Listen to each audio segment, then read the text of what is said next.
tanya apa? Mau sih Pak soal vonis bebas Ronald Tanur itu Pak. Ya, itu harus diperiksa karena dari public common sense ya, dari logika publik itu tidak masuk akal ya. Orang sudah terbukti meninggal dan ada hubungan dengan penyiksaan menurut para kesaksian dan menurut dakwaan jaksa, kok tiba-tiba bebas. Bebas itu kan tidak bisa dibanding upaya hukumnya, tetapi bisa kasasi. Oleh sebab itu saya berharap kejaksaan melakukan kasasi tentang ini, karena itu kita serahkan kepada hakim, tapi selama ini terasa, sampai saat ini terasa itu melanggar atau menodai rasa keadilan. Tetapi tentu nanti biar Mahkamah Agung yang menilai. Hari ini saya membaca Kepala Kejaksaan Tinggi Jawa Timur menyatakan belum bisa kasasi karena belum mendapat turunan vonisnya. Alasannya begitu. Nah, mestinya itu kan gampang sih, bisa diminta. Bahkan sekarang yang asli itu juga sudah diupload di laman Mahkamah Agung. Putusan nomor sekian itu sudah lengkap, masa kejaksaan tidak punya? Atau kalau mau menyiapkan tuntutan, cetak itu aja dulu lalu susun berdasar itu. Nanti sambil nunggu aslinya dalam waktu 14 hari ke depan. Tapi saya kira itu sangat-sangat teknis kalau soal belum menerima salinan putusan itu. Kalau dilihat dari pertimbangan majelis hakim yang akhirnya memutuskan. Ya makanya kita kan bertentangan dengan public common sense. Misalnya dikatakan tidak ada hubungan langsung antara pemukulan atau benturan benda tajam dengan kematian. Kemudian meskipun itu meninggal tapi terdakwanya itu masih berusaha membawa ke rumah sakit dan sebagainya. Nah itu semua tidak masuk akal. Kalau begitu nanti setiap perbuatan seperti itu bisa saja dinyatakan tidak bersalah secara sadar meyakinkan. Tapi kita hormati itu agar dibawa ke Mahkamah Agung. Sementara Komisi Yudisial bisa turun untuk menilai perilaku hakimnya. Bahkan Bawas Mahkamah Agung juga bisa diturunkan untuk melakukan pendalaman atas apa yang terjadi.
Mau tanya apa? Mau sih Pak soal vonis bebas Ronald Tanur itu Pak.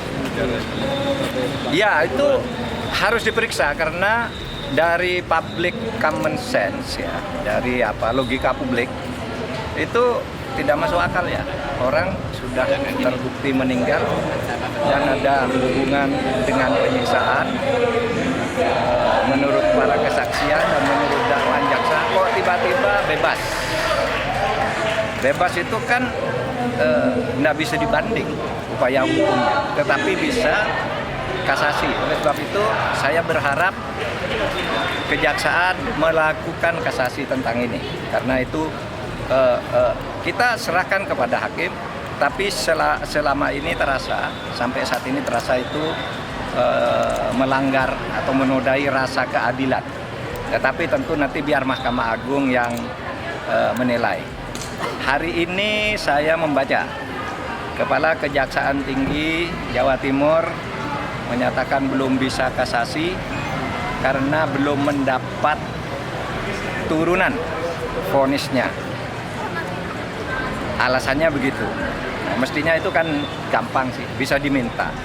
Bahkan sekarang yang asli itu juga sudah diupload di laman Mahkamah Agung. Putusan nomor sekian itu sudah lengkap, masa kejaksaan tidak punya? Atau kalau mau menyiapkan tuntutan, cetak itu aja dulu lalu susun berdasar itu. Nanti sambil nunggu aslinya dalam waktu 14 hari ke depan. Tapi saya kira itu sangat-sangat teknis kalau soal belum menerima salinan putusan itu. Kalau dilihat dari pertimbangan majelis hakim yang akhirnya memutus untuk Ya makanya kita kan bertentangan dengan public common sense. Misalnya dikatakan tidak ada hubungan langsung antara pemukulan atau benturan benda tajam dengan kematian. Kemudian meskipun itu meninggal tapi terdakwanya itu masih berusaha membawa ke rumah sakit dan sebagainya. Nah itu semua tidak masuk akal. Kalau begitu nanti setiap perbuatan seperti itu bisa saja dinyatakan tidak bersalah secara sadar meyakinkan. Tapi kita hormati itu agar dibawa ke Mahkamah Agung. Sementara Komisi Yudisial bisa turun untuk menilai perilaku hakimnya. Bahkan Bawas Mahkamah Agung juga bisa diturunkan untuk melakukan pendalaman atas apa yang terjadi.